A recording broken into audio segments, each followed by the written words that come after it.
Okay, I think I'm good to go on the Conquest of Central Italy scenario here for Rise of the Roman Republic. This is the first of the scenarios temporally, and not terribly hard looking, but all of these scenarios have a bunch of special rules to go with them. So, we'll get a little bit more introduction here. First of all, can't move north into non-Roman Italy. That would certainly indicate be Cisalpine Gaul here. But I think it's also northern Etruria, isn't it? Let me see. No, Etruria's in here. I don't know if there's some distinguishment of Latin versus non-Latin that's given in the rurals. Liguria, are they in the game?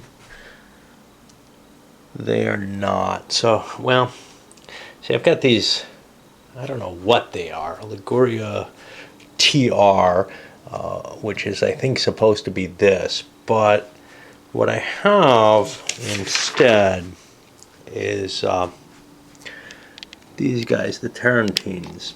I don't have a diplomatic marker for them. And that doesn't help. Tarentium. I have not been able to find them. Now, I haven't really looked at all the things on the board anyway, but most of the stuff near me I can see. However, I cannot find Tarentium. Ah, there it is. Tarasium. Tarasinia? No. Jeez, you know, I should know where the towns are, shouldn't I?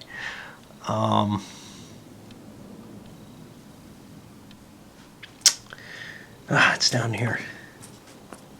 Okay, so theoretically that should be Calabria, shouldn't it? And just be renamed. And I have no chit for Calabria on the board. I'm going to use Tarentium. It's got its own special units because it's not normal Italian units. Greek city to some extent at this point, if I recall correctly. Now, let's catch some of the other stuff here. The setup wasn't fixed. The Samniums have a leader that was determined, and another one, P. Brutulus, is who I got, who is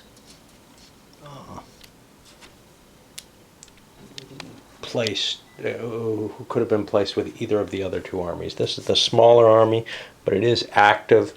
Campania is actually part of Rome at this point. Latium and Campania are their territories. I have Campania here in my point, which means basically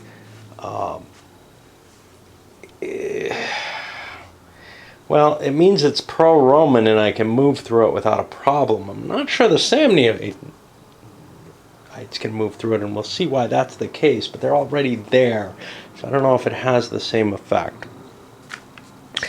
The Samnites, let's see, special rules not used, naval siege engines, provincial manpower. Remember, the Romans have their own legion request table. The Samnites would normally use the provincial manpower table. They have a different form here we'll get to in a moment. I gotta get the lambs for the different leaders based on their initiative. The ones that are named are easy, but for the Roman consuls, I think they actually combine the initiative of the two, so they'll get like 2 chits, one for each in there, if I recall correctly. I'll look that up, of course. And the Romans are going to be able to pick a piece, one of the lambs, to start with. So they get to take the first action, as initiative is in some of the other Berg games that are chit pull, but not in this one. Normally it's just purely random. Okay, the Italian tribes are kind of interesting. Now they're going to be able to revolt. In the tribal revolt phase, they make a roll on here, and then we see who it is at random, basically a die roll to see which group, and then how many troops that they produce, which are going to be placed in the parenthesized city.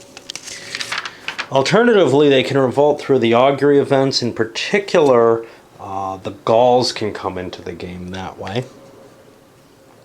Also, if the Romans ever enter a province that they don't control, the only thing they actually control right now is their ally here in Campania, they will immediately cause that province to revolt, even if it's on their side of the diplomatic chart. Gaining things on your side of the diplomatic chart doesn't give you their army in this scenario. All it does is give you the right to move through them. Okay. The tribals, well, I've got piles of them set here. Basically, they have a generic leader and a generic lamb marker to throw in the cup. And their army, whatever it is, can't be divided. If it's in revolt, which is likely, it'll be in... It has an army space, basically, in one of these pieces. And the Tarentines have their own. They move when their lamb is picked, moved by the Samnites in general. Now, somewhere there's Samnite incursions. Here we go. Okay. The Samnites can enter a province other than Samnium only if they control the province or if the alliance level is slid in their direction. They don't actually have to control it. However, if they enter an unfriendly province, they must stop, and the Samnite force will be attacked by the tribe. If the tribe is active, you use that force. If not, the Roman player gets to raise a tribal levy. I don't know what that's going to mean for Campania. Campania has its own tribe, its own forces, yet the Samnites are currently besieging Naples. I really don't know what that's going to affect. I assume as long as they don't leave that siege, they're okay. If they lose or draw, they're finished and must go back home to the nearest hex in Samnium, and the levy gets removed. If the tribe's already active, it just stays in place. It's not going to cause anyone to dislike the Samnites directly, although we have some additional factors there. Okay, if you attack the Gauls, no, if the Gauls attack, you're not allowed to attack them. They show up on the board, and they'll be within one hex in Liguria Frenates or Gallia Cisalpine, which is up here in the north.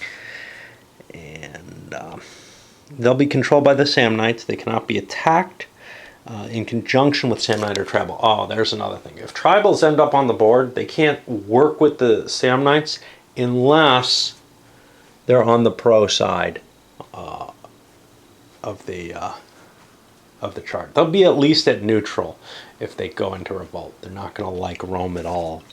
But unless they're pro-Samnite, they're not going to ally with them or help them. The Gauls never are going to help them. Once the Gauls are in the game, they stay in the play until the Gauls take Rome or they're defeated in a battle, in which case they get removed from the game immediately. So they can kind of rampage a little bit. For diplomacy,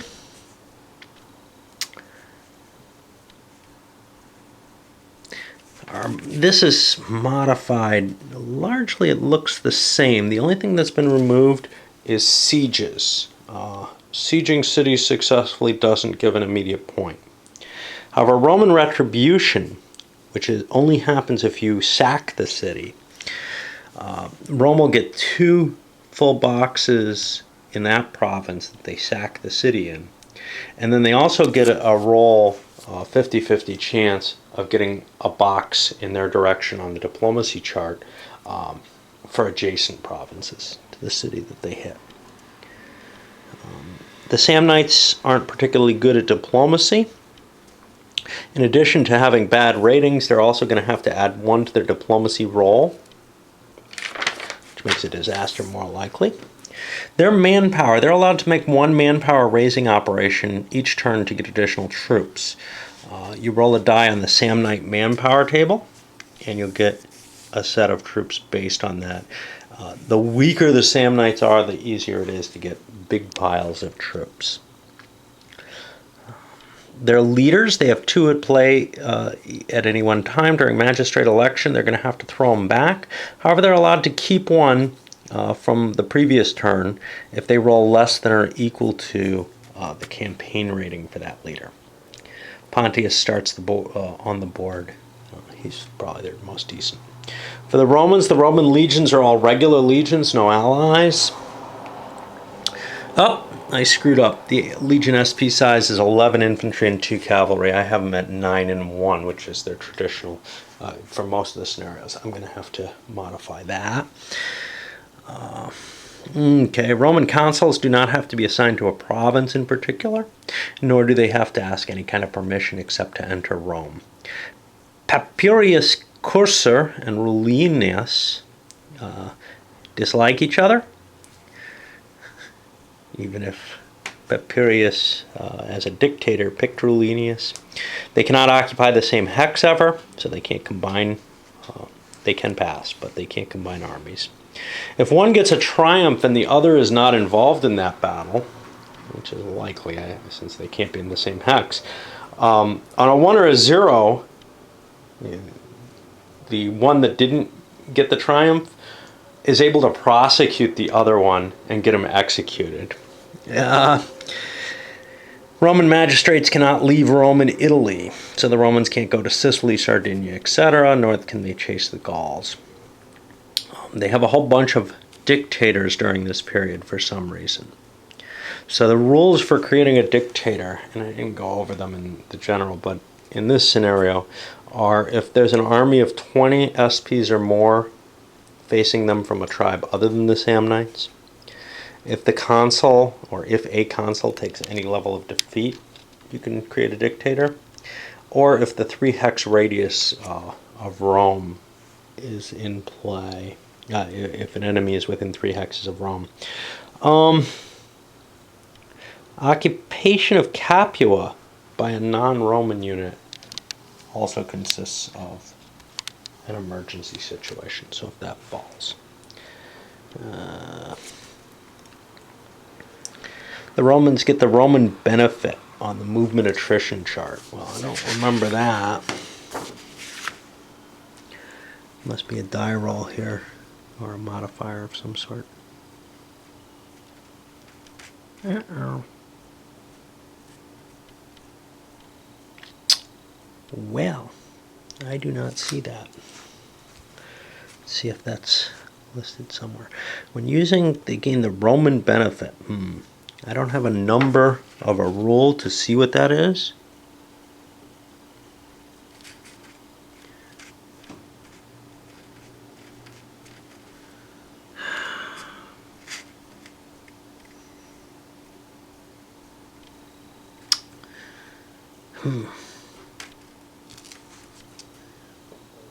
See, 6.43.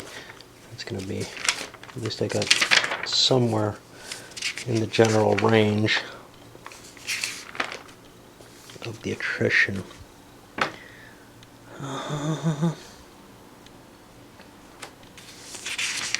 There we go.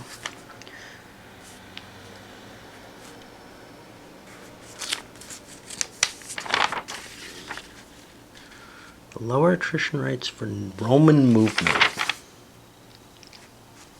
Did they get a lower? Yeah, here we go. So the provincial attrition, the accumulation is lower. I didn't see that. They only get that in provinces in which they controlled at the start of the turn. However, the Samnites also get that advantage, and that's actually listed here. And it's half the normal provincial attrition.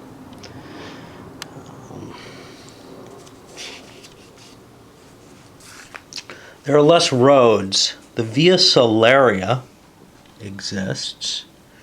Jeez. How can you tell which road is which? Are they by color? No. The Via Salaria. I don't see words on any of these. But that apparently exists, the exception to 6.33.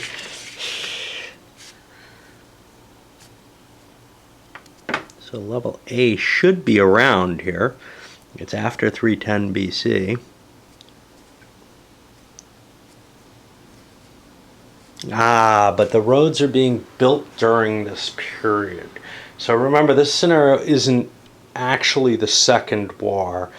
This is all three wars combined. So none of the red roads are actually on the board at this point. I don't know where the Via Salaria is. 6.33.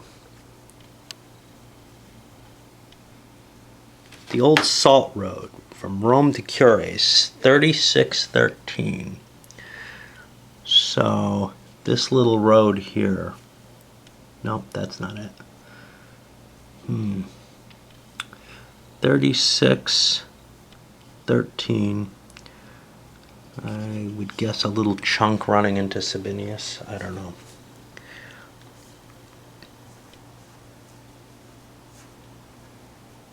Is in existence, and that'll be in every scenario.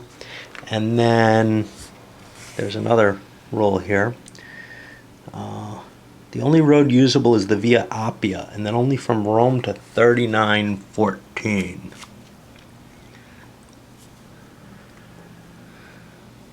Which appears to be this little segment down here.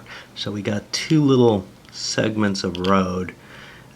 But the scenario might improve the red roads and start extending to them through the augury table.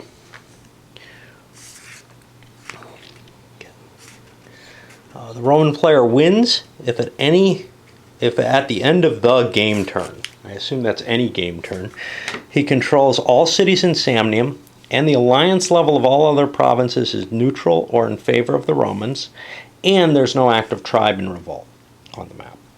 The Samnite player wins if he has Rome, or if the Roman player fails to win by the end of the 10th turn. Now, if we played it beyond the 10th turn, we may choose our victory conditions as we go. That'll add to controlling all provinces in play except Latium, which means if the Samnites could take Campania, they would win. I kind of like that victory condition better, but I may end up quitting partway through with the, hey, look, the Romans have clearly won, right? They've certainly, if they meet their limitations, but what about the 10-turn thing? Well, actually, the question comes to whether or not, you want to play out until Samnium falls, or if Rome, if it's apparent that Samnium is going to be falling, or that tribes are going to be falling in the course. Essentially, though, it doesn't make a lot of sense to keep playing it out longer and longer, to stretch it out, if it's clear that Rome is going to be able to win in that full scenario, which is one of the things. Is, at the very least, the Samnites are going to get some sort of moral victory if they're able to prevent Roman victory by turn 10, I would say. And then we've got provincial information. This gives me my setups of the chart there. And I guess that's about it. So it's time to set up the chit cup, and I throw the augury and the siege attrition table points in. I also throw in for the 2 leaders that the Samnites have. Now for the Romans, I have 2 consuls, and they both have a 1 in the leftmost number, which is their initiative. So I'm going to get 2 of these. Now for this scenario only 1 goes in. The other one I get to just draw and take an action for. And, well, let's see. We start here in the initiative segment. We skip the first couple of segments, at which point, well, I gotta take an action. Alright. I'm not sure what to do. I think what I want to do is combine my consular army. Now I can't take this urban, oh, I've got to reset those strength.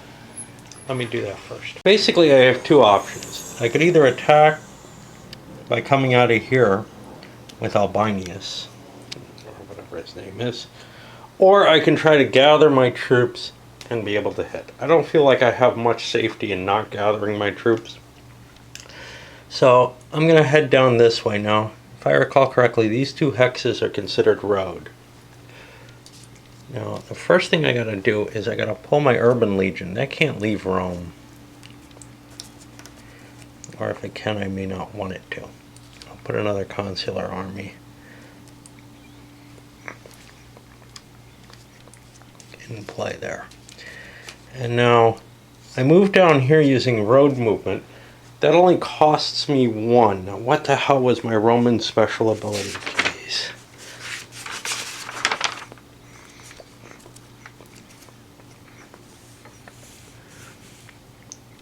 Be able to half the whole thing as long as I stay in Rome. So that cost me 1. I'm gonna have to look at the attrition chart here. And I spend that here. I'm gonna have all these if I stay in there, if I can remember that. Now I'm gonna be entering clear hexes. Those are gonna cost me 1 each. Any non-road movement into or within a provincial attrition rating. Whoa, what's the provincial attrition rating? Okay.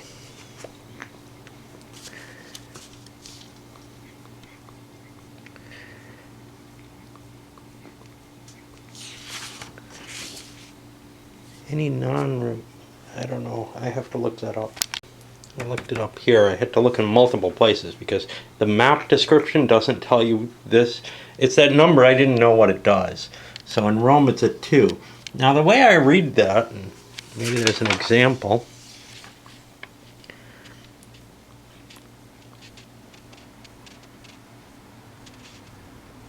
Yeah. I can move through as many hexes as I like in the Rome province. Now, since I'm not moving all roads, I'm not going to move. I don't take a penalty for using road part of the way.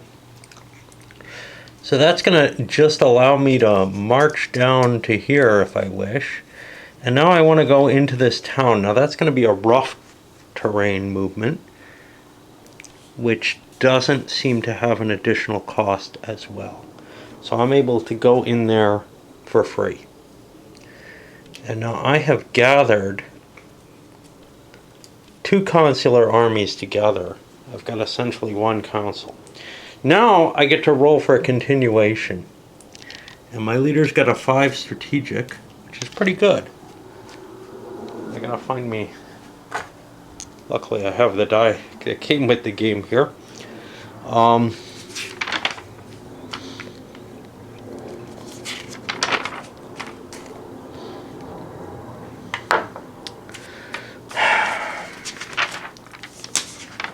I think this is how it works. I'm just trying to make sure that I understand it. Some stops result in a mandatory automatic finish. Stopping movement in a city certainly does not. That actually reduced my attrition. I have to make the attrition roll first. So that reduced my attrition. That should be somewhere. Stop inside a city, subtract the city's IDS from the attrition. And you can see this is a pain in the ass to learn the charts and how things take effect. But it's all going to kind of hang together better as you get used to it. So the IDS for the city, it's a small city, I think.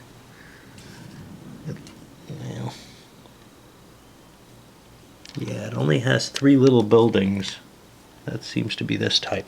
So I think it has an IDS of 1. Unfortunately, that's not printed out on the chart there. It's probably somewhere.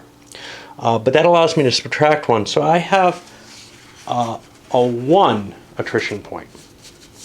And now I go to the attrition results table, and I've got 12 and 12, no, 14 and 14 is 28 pieces moved. So that puts me over here, and I can't split the legions up Can't take units out of it. I've only got 1 attrition point. That's good. Now, there doesn't seem to be any penalty here that I can think of that would likely affect it. And I did a quick scan as well and don't see anything. So I'm okay. Now I go to the continuation. And here, if I roll less than or equal to the rating, I get to keep going. Okay? And I can pick up that new force. And that's kind of important because I can kind of sweep through the entire board. Now there's no preemption, nothing of that, no trumping in this game that I know of. I got a 6 though, and that's the end of that activation. Chances are the next activation is going to be Samnite. I need a break after this. It's taken me a while to kind of actually start moving some pieces in the game, and it's fatiguing to do so, even just moving one piece. I'm sure it'll get really easy, as I get used to the system, but having to make rules lookups and chart lookups without a pattern down yet, it's very painful to me. Not too surprisingly, my first pick is G. Punctilius, who I hope, yeah, he's my main leader here. And what I want to do is I want to move him down and connect. Now, I'm close enough I could try a coordinated attack, but the chances of that aren't good, and I want every last advantage I can have here. So I'm going to get the Samnite army moving. Now, I have to worry because I'm not too familiar with the charts. So crossing a river without a road costs an action point, or an attrition point. And that is indeed a river there. So instead of moving here across this river, I'm going to set down this way, head down here. But now I can't enter Apulia unless they're at least, yeah, that's not going to bring them into play, right? I got to remember the intervention rules for this. Yeah, it will, I think. Let me check. I don't think them just being friendly is enough. This is the rules. I can't tell which is the playbook and which is the rule book without flipping it over. So this is the playbook. And now I'm interested, in finding the Samnite incursion. Yeah. Okay, it's in my favor at Apulia. It is. So I am allowed to move through that. So this is one province that I'm moving through. Remember, these are going to be, oh, I'm sorry, it's a 3-point province. These are going to be halved if I only move through Samnite province as well, or for each Samnite province I move through. That puts it at 1.5. Let's collect 2 more. We'll ride along the roads here. Now, roads only mean I only spend 1, so that puts me up to 2.5. And then I take this, and that'll take me another half, gathering my forces. So that's going to be 3 attrition points with his army, which is at 22 strength points. So 22 strength points, 3 attrition looks good. Did I have anything against me? I don't think I did. Attrition looks pretty damn painless in this game so far. Now I get to roll for a continuation, and I've got a 5. I get to keep going. So, this point things get more troublesome. Because if I move into Campania, I'm going to trigger Campania's troops briefly. I think I'd rather not fight them, but I may have some difficulty getting to Latinium if I don't.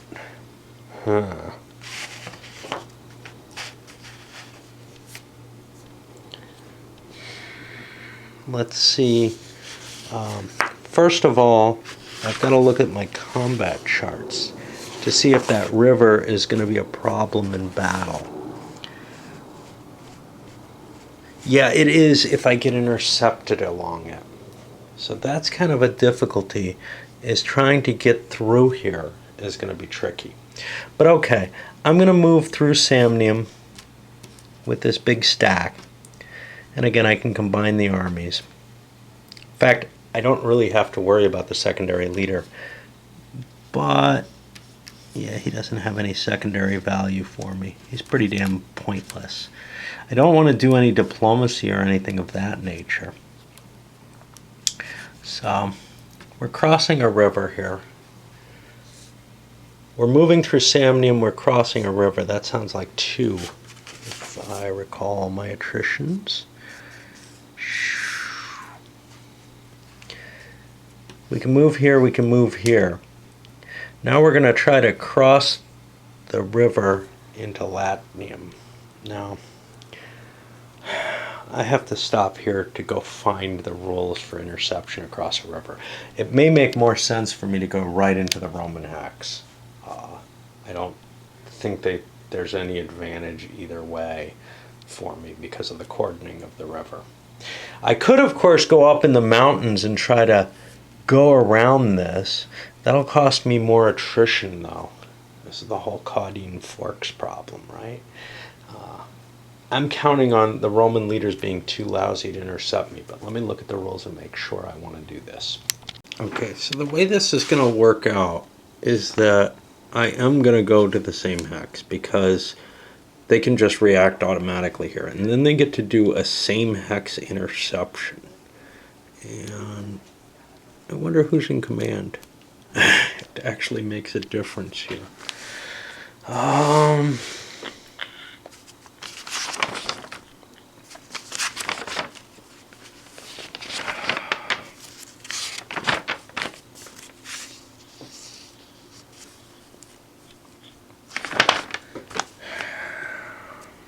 I'm going to have to look for that as well. Oh, wait, if there's more than one leader, both consuls. So it's going to be random which one's in command. I don't know if that counts for interception. That's for battle command. Interception command might not follow that.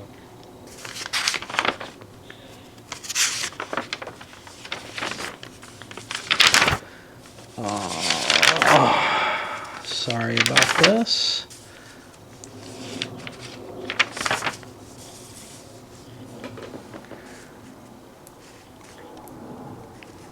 Yeah, I think I can choose either leader to be in command for the interception.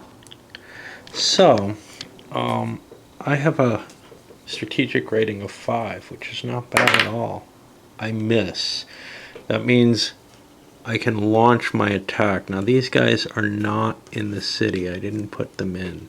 But they may have an ability to retreat from the city at this point. So far I've a failed interception penalty. I really don't want to get caught in a siege. But I may want to withdraw from combat. Not really. You know, this is my Roman army. It's got to be willing to fight. Okay. So, now we have to judge attrition for this guy. Now, let's see what he did. He moved through the Samnium space, which has a 3 cost, which was 1.5. He crossed a river, puts him up to 2.5. And he moved into Latinium, which puts him up to 4.5. I think we count that as 5. There's certain rules that just aren't worth looking up. How big is my force? Well, it's 18, 38, 43, 48. 48 at 5. That means 2, but I've got some possible penalties. This is not going to be a overrun. Yeah, it looks like whatever number I had there. 2 hits on myself. Now, I have to worry about attrition point losses. Some of them might be cav.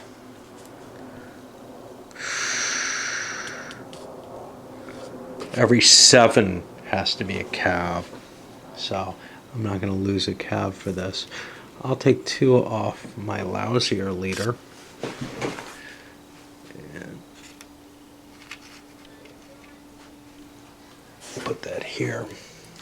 I actually probably have to apportion it among my forces, if I'm not mistaken. Again, not really worth looking up. I know I'm allowed to at the very least. Okay, so now we're going to hit the battle itself. And we have a battle resolution. We determine the die roll modifiers. Okay, this is going to be kind of complicated. First of all, we have to decide who's in command. And odd, it'll be the top guy. Even, the Romans are going to have Albinius in command. And they're both pretty damn lousy with that E rating. I'm going to put a marker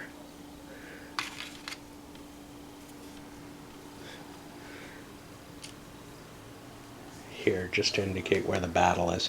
There's no turn record track in this game. You got to kind of keep track of that some way. I guess you could keep it on the attrition point track or something, but I'll try to keep that number in play since it is actually the determinant. Okay, now let's see if there's anything else here. I don't want to avoid, there's no coordination. Oh, is there any pre-combat stuff here? Doesn't look like it. Okay. So what are our die roll modifiers? This would be helpful to have some little markers for numbers, but we'll see. Leader tactical ability. This is the first one. So, first of all, I've got a lousy leader. I'm only allowed 2 double legions. That means I'm going to be penalized because there are no double legions in this game. So I'm counting it as this is 2 legions. This is a 3rd legion. So I'm 1 over. So immediately I'm going to have I'm going to have a 1-point penalty against. This is just a flat distribution, right? I'm not worried about pluses and minuses like I was over in Unconditional Surrender when I played that very recently. And a lot of these games have like die rolls against each other. Now this is just going to be a single die roll. So I've got a -1 against the Romans at this point, or actually a +1 total. Leader tactical ability, I'm going to have to roll dice here. Now, my leader is only a C for the Samnites, and so he's only going to have a 2 tactical ability, whereas an E is going to give me a 0. So right now I'm at +3 for the Samnites because of the leadership. Command efficiency, yeah, that I already took care of that. No subordinate battle points. Ratio adjustment. Okay. Shit. Let's see what the strength is. Here we have 14 per. I've got a calculator somewhere kicking around. 14 times 3, there's no auxiliaries or anything. 42. And here it's 17, 20, 30, 34, 36. So I'm below 1 to 1. I'm going to be at the 1 to 1.5. So now I'm at 2. +2 for my combat ability. Cav superiority. How much cav do I have? We are in rough terrain. And let's see. Rough non-Roman, flat Roman.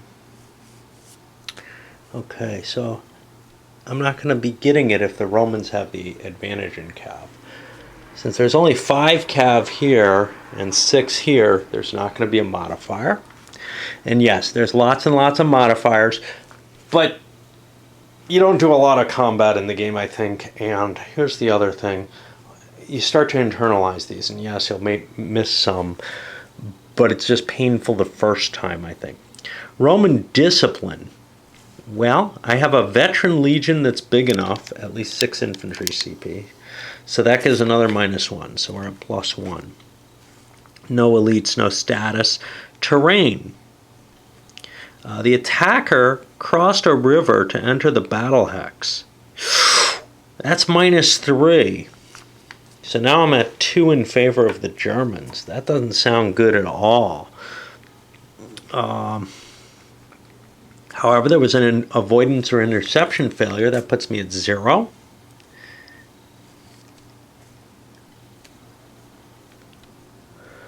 I could do a devotio here, half the campaign rating, so I could get a quick +2. This feels like an important aspect to the game, so I'm going to do my 1 devotio at this point in the game, and I'll put dead people here. So that's going to give a -2 to the total battle rating. Now, there I'm shooting sort of my big gun right off the bat, but that's all I got. And a -2 gets me a 1, which is going to be the attacker takes 15%, the defender takes 5. Now, there's a percentage loss chart, so you don't have to actually multiply these out. I find chart lookups harder than otherwise. So what were we talking about? 17, 20, 30, 36.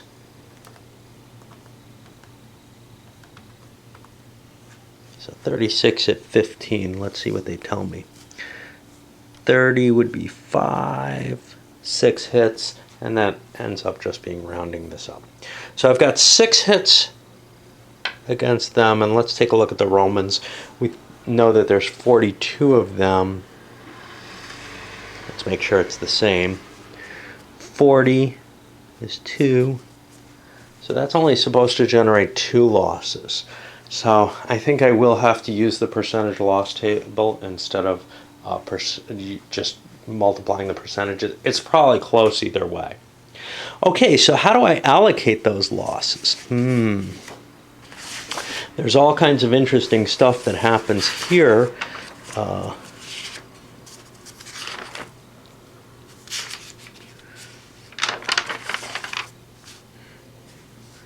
In terms of this, if the defender avoided the attack in pursuit, yeah. Okay, combat losses.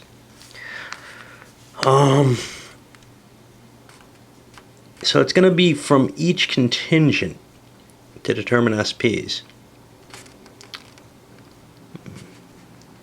Cavalry actually take losses regardless of contingent, so Cav as a whole take a percentage loss. So that's actually, I did this wrong. It shouldn't be 6 to 2. I actually have 17, 27, 31 infantry is what I'm worried about. So that's 5 losses to infantry. And we'll take, I don't know, we'll split these up. I'm not sure I have to. I have some flexibility where I can throw things. So let's just do this way, because I can shift troops around with the Samnites. It's not like that. And let's see the Cav. I only have 5 Cav at 15%. That's going to cost me a Cav. I want to keep a good percentage on the Cav. Oops. Should be using tweezers, but it's hard to do that with the camera. Okay. I had some guile, which would have been useful if I got an X result or something, because I could play that out. But this isn't looking good. And now for the Romans, it's not 42. It's 12 less than that. That can't be right. 12 times 3 is 36. Yeah. So 36 at 5%. Gets me 2 infantry. I'll take that off my non-veterans. Pretty sure I have to spread these out.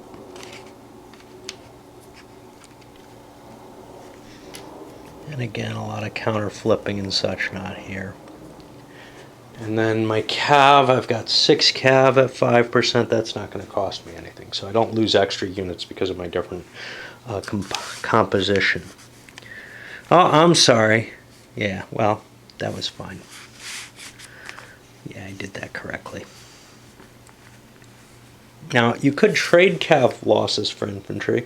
Every cav can be taken as 2 infantry, but cav, I think, is going to be too valuable to throw away at this point. Okay. Now, if a player lost 10% or more BRTs greater than his opponent has suffered, and because 15 is 10% more than 5, the way they calculate this, the loser has of a major victory. We have to see if this is a major victory. I know that's buried in here somewhere.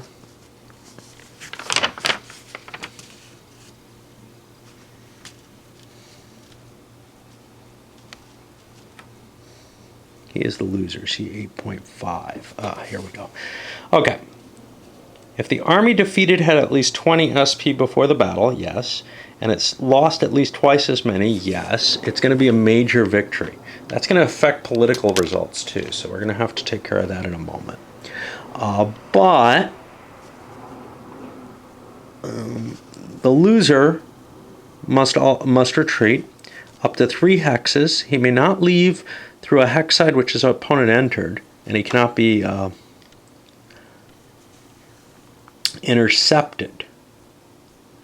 He's going to get an ALP for each hex more than 1 retreated. Well, then I'm not going to retreat very far.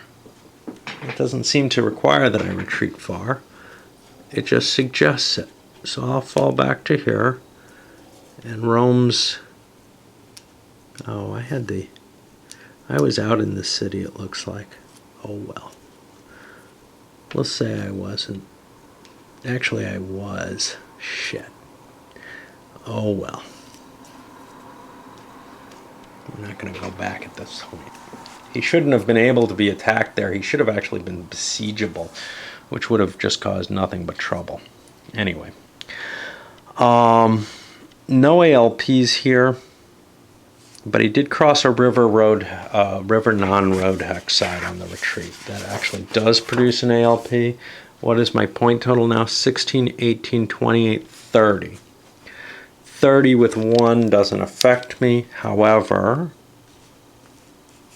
I may be disorganized or some such. So I've got to take a look at that. Because... Okay, I'm going to have a triumph available for this leader. No, he didn't cause enough damage. After battle status.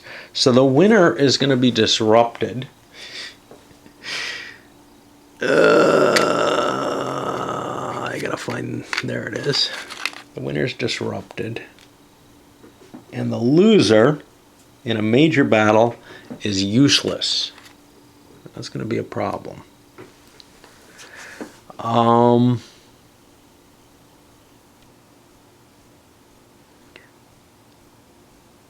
And now,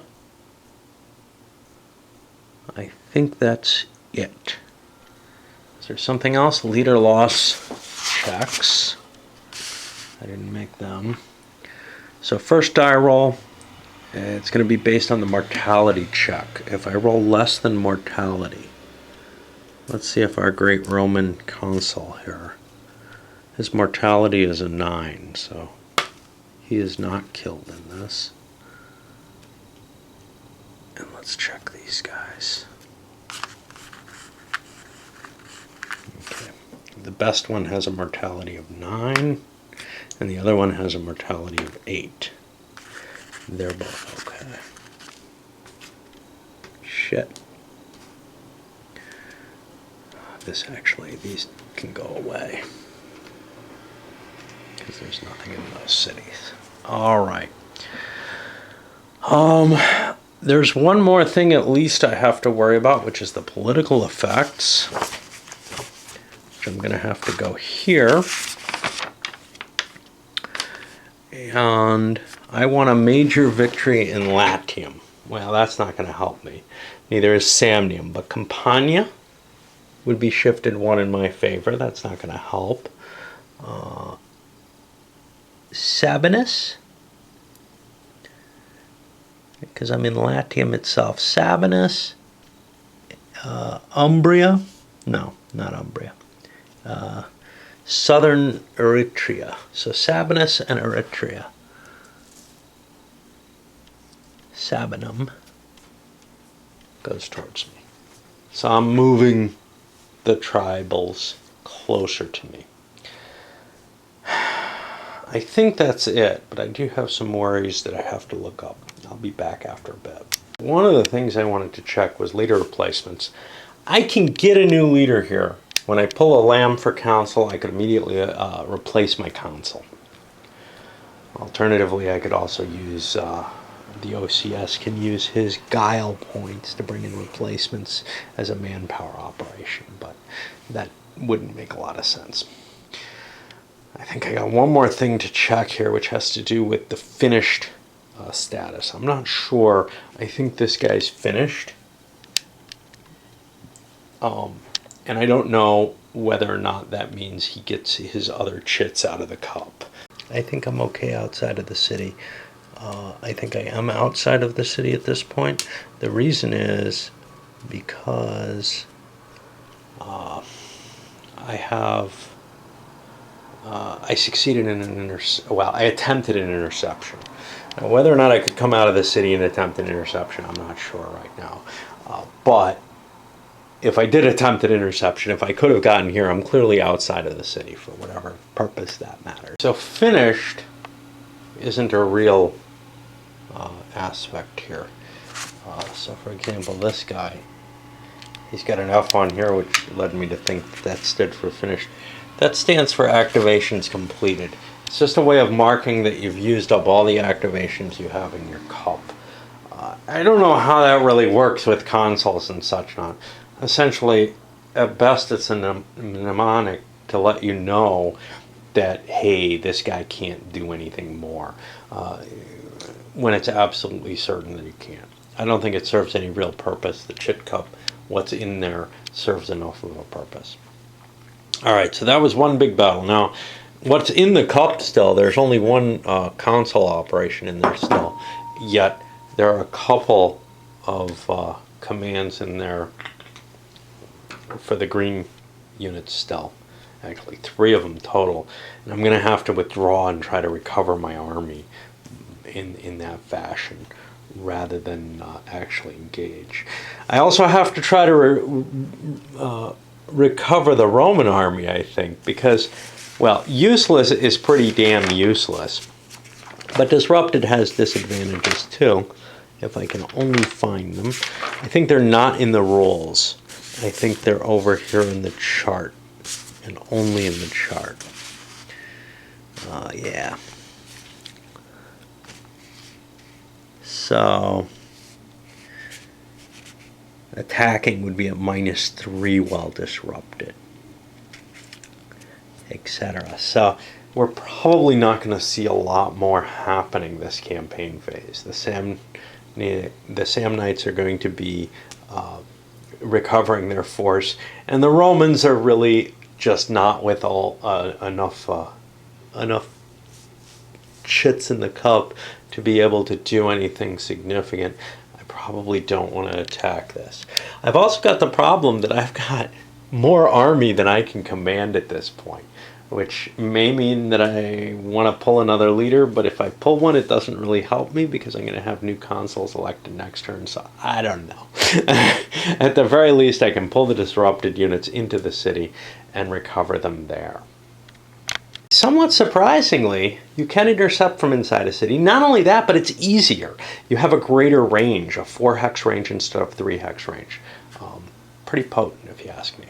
Anyway, it is break time for a bit. We had a bit of a delay, went out gaming with others. Group thing meets every couple times a month.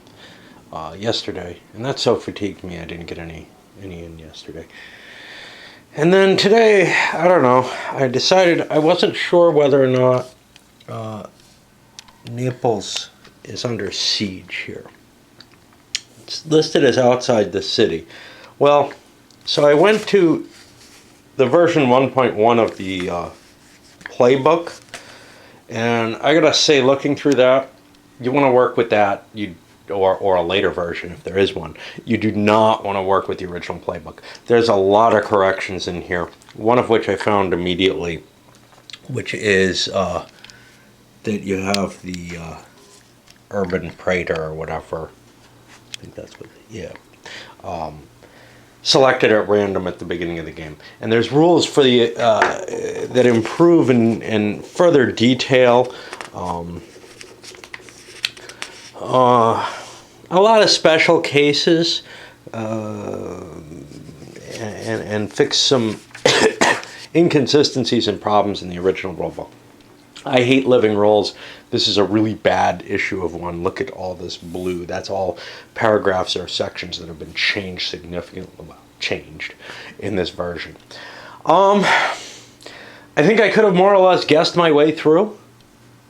I don't know if I'm going to reread these, but if I had read them the first time, if I could deal with reading something out of one of these, that would be easier. We'll see. I may end up with a mishmash of rules because of it. Anyway, the reason I needed to look up the siege was my first chit was a siege attrition chit.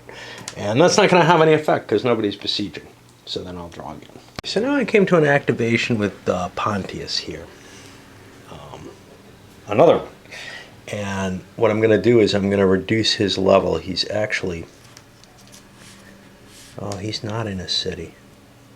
Alright, I got to get him to a city to recover. I should have retreated that further than I did. However, since this is all in one province, I can move him to Beneventum. And that's going to cost me only 2 attrition. Let me take a quick check. He's taking both armies with him. 16, 17, 18, 28. Looks like 30 strength points. I think we can make that pretty easily. So he's fine. And we'll actually go inside the city there, which requires...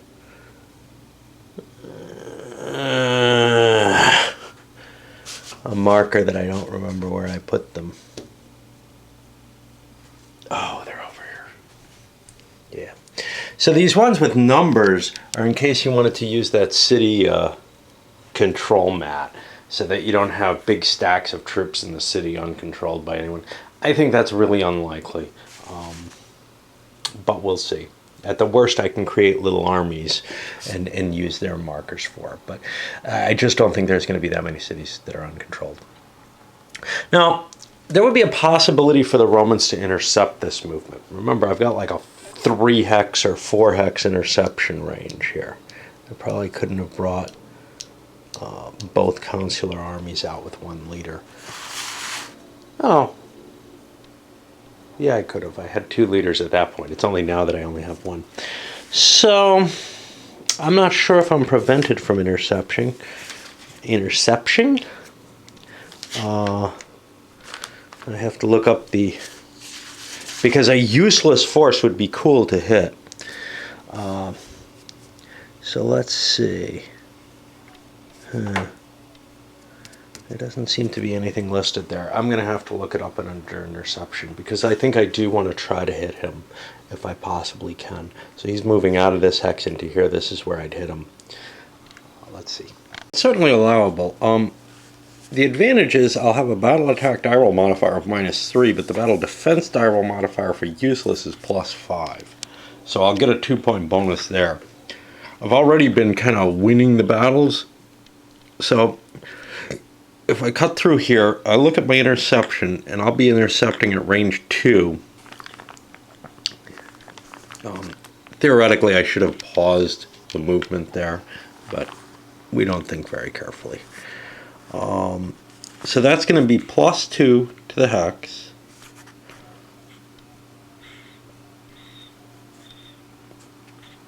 don't even think I had to roll with the city. Rivers will add 1. That makes it +3. And being disruptor brings it to +5. It may not be possible because my campaign ability is 5 at best. I think I can do it if I roll a 0. And I don't get it. So the move was there. That goes away. We shake it up as in any chit pull and pull the new one. And the new one is Brutalis this time. Now, with Brutalis, I got to get him moving. I'm going to throw him out of here and move over to this army. That's going to actually combine armies 1 and 2 just for economizing of pieces. This isn't like the consular armies, which have a limit to how many legions they can actually carry. I can carry whatever the hell I like in these Samnite armies, I think. Okay. But now that he's here, what do I want to do? I don't know what I'm going to face with the Campania army. So I think what I want to do, I get an automatic continuation because I just moved my leader, is I want to lay siege to that. And how do I newt that? There doesn't seem to be a counter for it. So I'm going to have to look up the siege rules to see what's happening. Because if I can grab a city in here, that would be cool.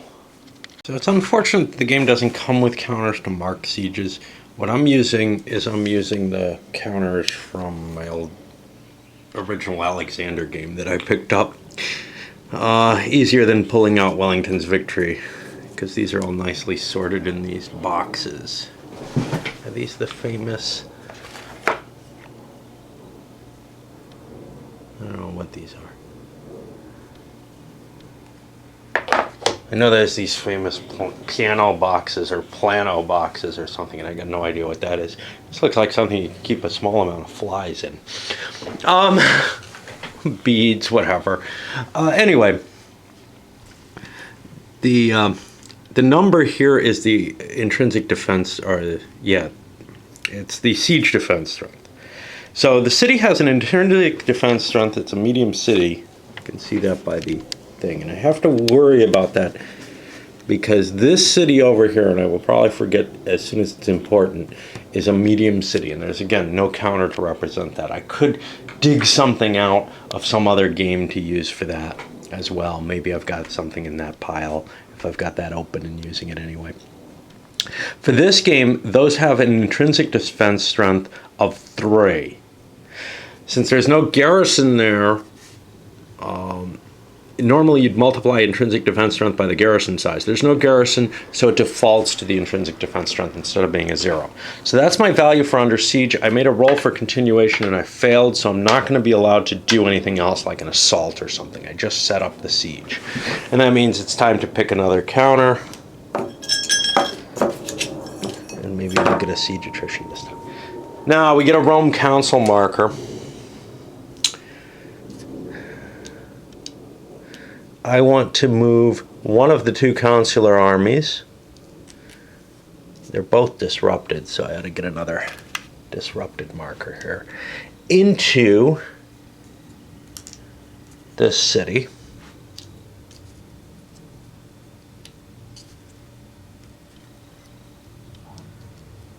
And then I can roll a continuation with this butthead. He's a 5.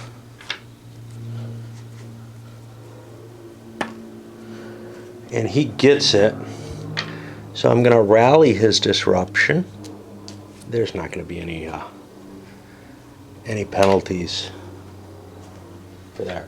Now I get to roll for any attrition checks. I'm going to roll for another continuation, and I get it. And I'm going to walk out on my own and join this force outside the city. And I automatically get a continuation here. Walk him into the city. We'll put him underneath.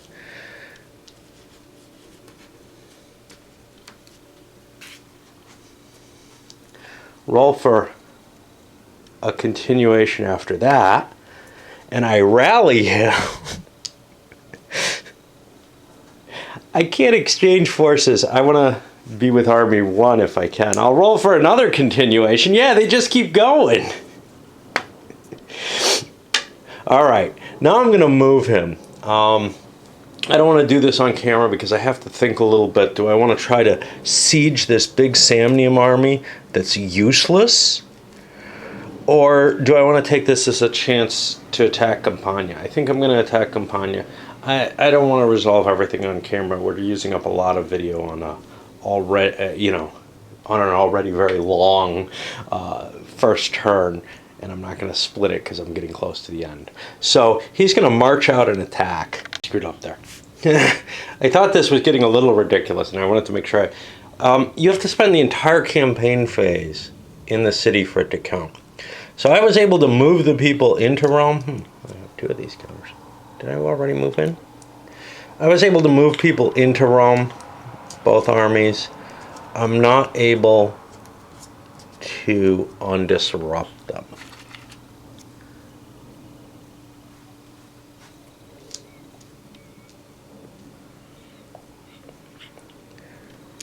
And I'm going to automatically get undisrupted, but I can't do anything this turn with those units unless I wanted to attack with disrupted forces, which I don't terribly want to do. But yeah, you can basically just roll and roll and roll and keep doing things until you get to something. This is not just an automatic stop. This is something that requires the entire phase, the entire chit pull. And let's draw another one. We get Punctilius again, who's over here. He is in a city now, so he gets to recover to disordered, I guess. Disorganized. He gets a 1-level recovery. And again, that's his whole action. And we have 2 more in play here. An augury. Alright. This is kind of the fun kind of thing here. And crappies, I only have 1 10-sider on the table, so it's easier if I roll it twice. I'll get another one if I can remember. It's going to be a tribal revolt because it's 10. We look at the tribal revolt table. Now that's going to be in the scenario. We have lots of dice to roll. First is a percentile over here, which is 74. Apulia is going to revolt. And it's going to revolt big. 22 and 5. That's going to be troublesome. That's going to be back here. And some other effects to this. Whose side is Apulia on? Apulia is already on the non-Roman side, so they're not going to change diplomatically due to that.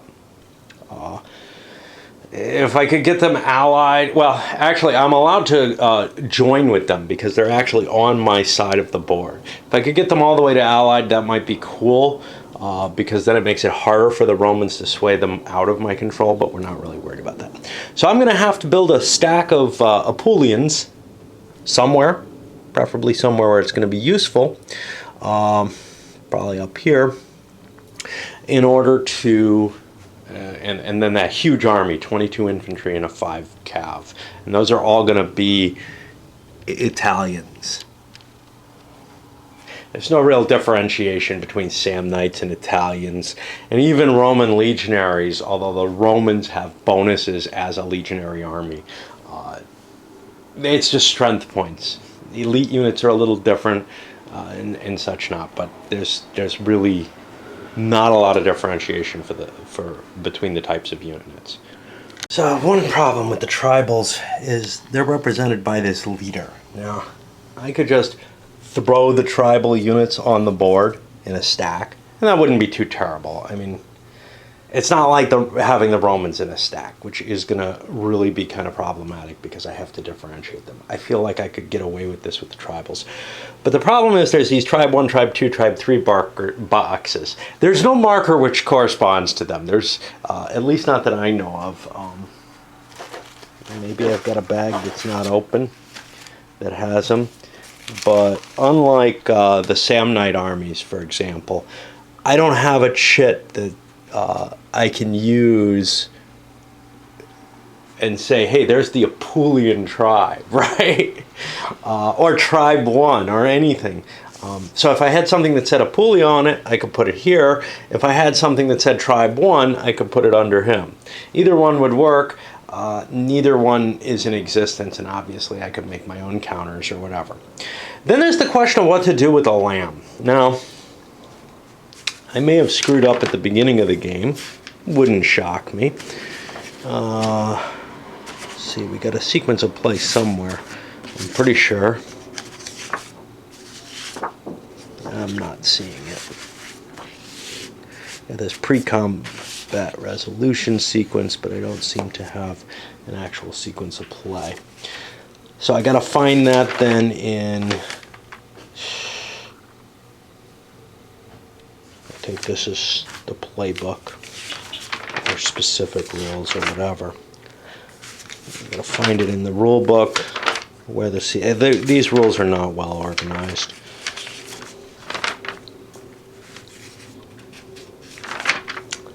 Yeah, I'm not. There it is. Okay. So, the naval superiority phase, when you first populate the initiative thing, that would be normally where tribal revolts happen. They can also happen if the Romans move into the space of that tribe. The final thing that can cause them is this augury table. And the question is, obviously in this one, well, actually not so obviously. It's not clear in any of these cases whether the lamb gets put in the cup or not. And I cannot find a reference in the living rules or in my original rulebook that seems to indicate what you should do. I think given that leader replacements, etc., get to refresh, often get to put their counters into the pool. In this case, this is something that has not gone. I'm going to throw it in the pool. There's not much of a pool left. We get a siege attrition. Wonder what that does. I'll be back in a minute because, again, trying to shorten the video. Okay, so, regarding our siege attrition, we have different columns. Siege inside city, siege outside city. It's going to be a straight die roll. I keep forgetting to pull an extra die. I don't need it for this, but... now, normally you've given the option of foraging outside a city, but only under certain conditions. One of which is the province has to be controlled by the besieging player, and that's not the case here. Campania is not a Samnite-controlled city area. So, siege attrition, the city under siege is a port. It should be. Yeah, it's got this little arrow attached.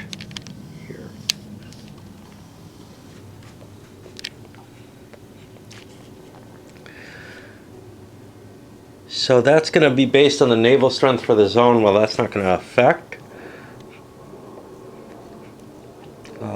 Any units are disorganized. Every 2 legions? No. What's the terrain like? The terrain is a flat hex, which is going to give a -1 to the besieging units. Now, some of these you can say, well, wait, why wouldn't this apply to both? And it doesn't. It's just not well worded there. Okay, so the units inside the city. There aren't any units inside the city.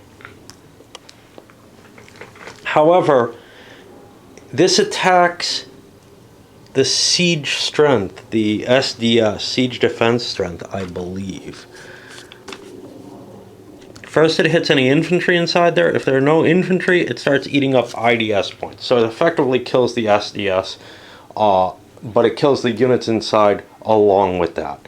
Remember, the SDS is calculated with that. Actually, no. It affects the units first, then it hits the IDS, and that's going to affect the SDS. Let's word that correctly. So we got no modifiers inside the city, and it doesn't matter how long the siege takes. Except that there's accumulated attrition points, not a die roll. What the hell?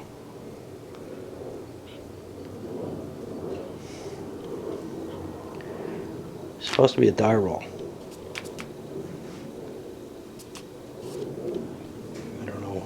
what the modifiers are. I rolled a big number. That's going to be a problem. Oh, here's the number. Got you. So I roll a 9. I have very few. I'm going to take 5. The city is going to surrender. However, I still have to take the guys outside who have like 8 strength points. Over here. There's no leader modifier or anything like that. And they have a -1 for the flat hex. Well, they rolled big 2. They get an 8, but they only lose 1. Because it's worse to be inside the city, which makes sense. So I got to take a casualty here. The city's fallen, and there are going to be political effects to that. Do I particularly want to be in this city? Strikes me that it's very dangerous for this little force to be outside the city. So I think the answer is yes. And that was a medium-sized city. That's going to be covered here actually in the specific roles.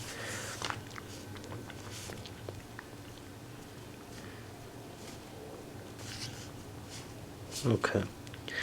There is no real advantage to sacking a city, is there? Maybe there is, maybe there isn't.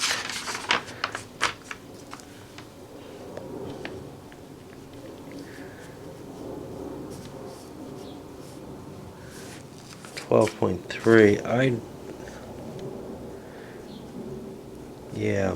So normally, taking a city has an effect on the surrounding people.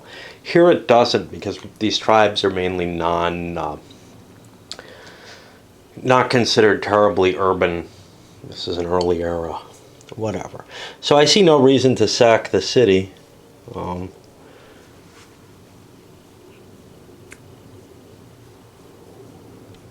The only reason to do it is if you wanted to destroy the troops that are in it, and then you'd take a risk of looting, which could affect your forces. There are no troops in it. There's nobody being, it's not a surrender or something like that. Everybody died. So there's no real value to sacking them. So, that's them. I have one more pick. I think. And we know who that is. That's my Apulians. Since we're allied, I could actually coordinate them with the Samnite army. Alternatively, it's a nice big force. I'm not a terrible leader. Might be worthwhile to try to siege them. Let me think for a moment. Yeah, we're going to try. Now, the attrition table says we take 1 hit from attrition for that move. We're crossing into there. The Romans get an automatic interception because they're inside the city. Yes, they're not thrilled and not in good condition. And I can't bring both armies out because I can't command them both. I haven't taken an action to replace the commander for that army, so I can't really do anything with it. But we're going to launch an attack on them there. It's an automatically successful interception, so we get to fight. And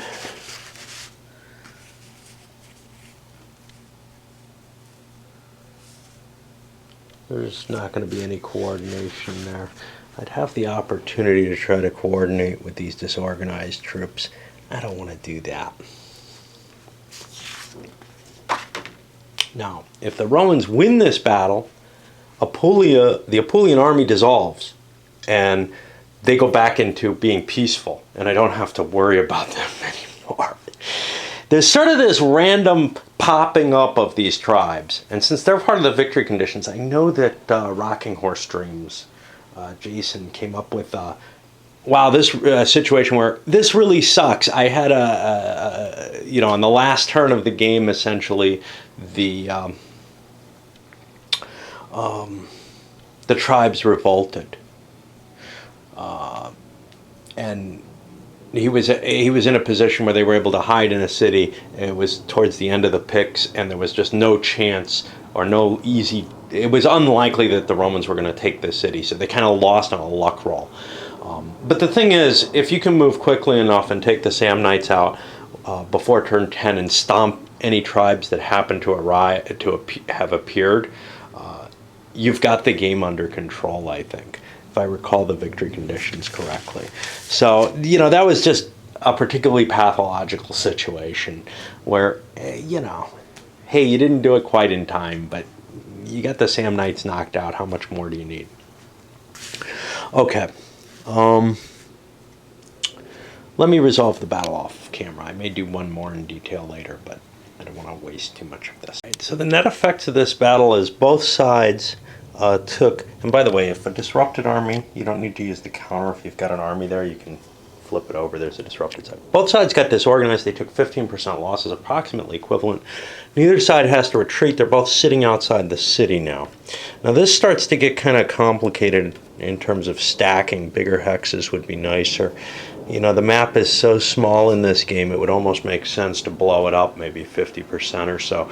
Leave enough room for a couple of stacks to be in a single hex, a la the old Crusades or whatever. They may have to blow it up more than 50%. But I'm not sure, because Italy is not that big compared to the Crusades map. And that seems to be about the same size as this. Less hexes. The scale's different. Anyway. So what is kind of strange here is the after battle statuses. In the original rules, they declare them here, and then I think I may have even mentioned it. If any portion of the force was already disrupted, the entire force is disorganized again instead. What? Where's that from? Would that affect useless? It's just sort of randomly placed there. And that's continued here into the same wording, the same way is continued into the second, the 1.1 version of the Living Rules. I don't know, maybe they improved it later. But there is a no winner and losses are, and they got rid of the less than or equal to that used to be here and replaced it with quotations marks, which might indicate it's only supposed to be on that result. Regardless of what happened, we got a disorganized result. I'm going to just say anytime you take a disrupted and you're already disrupted, you become disorganized. Other results don't accumulate as far as I can see. Again, as far as I can see. Maybe there's something, that might cause a rout that's worse or something if you're already. So any force with a useless after battle status must retreat, as an example. Anyway, that's what we ended up with there. I think we're done with at least part of the activation phase, which means the augury phase happens automatic. Nothing's devastated. Players could devastate provinces. Well, why would I want to do that? I don't know.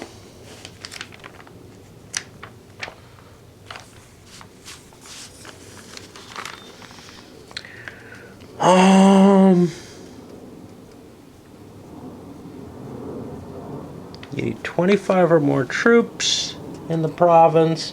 I don't think anybody, and there can't be another army in that province outside a city of that size. I don't think anybody particularly can or wants to anywhere. So we're not going to worry too much about that. The reason would be to screw up the attrition ratings in the province. Then we go to inertia attrition. Okay, did anything not move all turn? Well, these guys successfully took an activation and went for the siege. I think the answer is no, except for in Rome itself. I don't think there's an attrition for things in cities.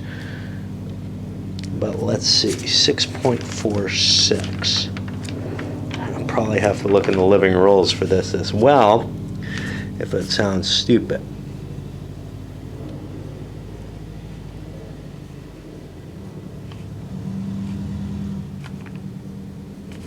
Okay, so I get to subtract the IDS as the bonus for being in the city. The IDS of Rome, it's a large city.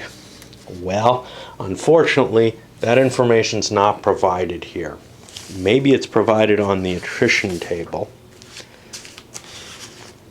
And you can see that my tolerance, you know, for fiddly and annoying rules and being willing to learn them isn't that bad when it's in a subject that really interests me, like Rome or medieval or whatever. You get to modern stuff, and man, I'm just not interested in that anymore, right? Okay.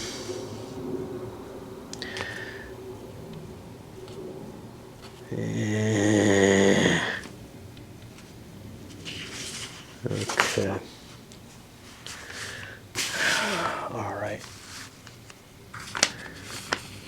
Before subtract the IDS,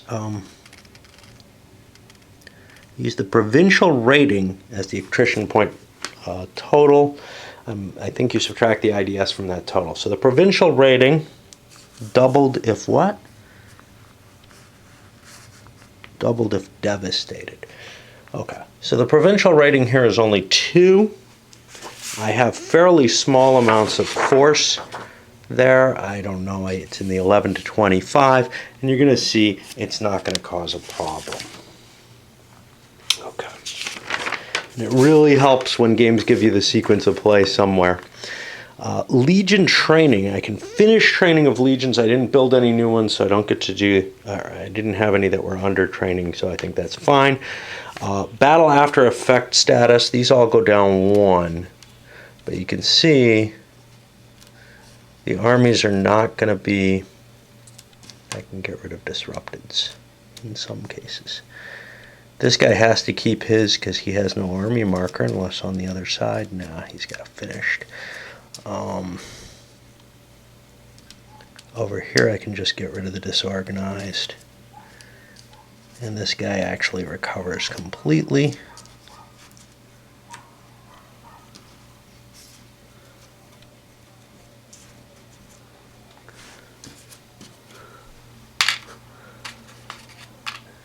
And did anybody win? Well, I can say no, because Rome hasn't fallen and Samnium hasn't fallen.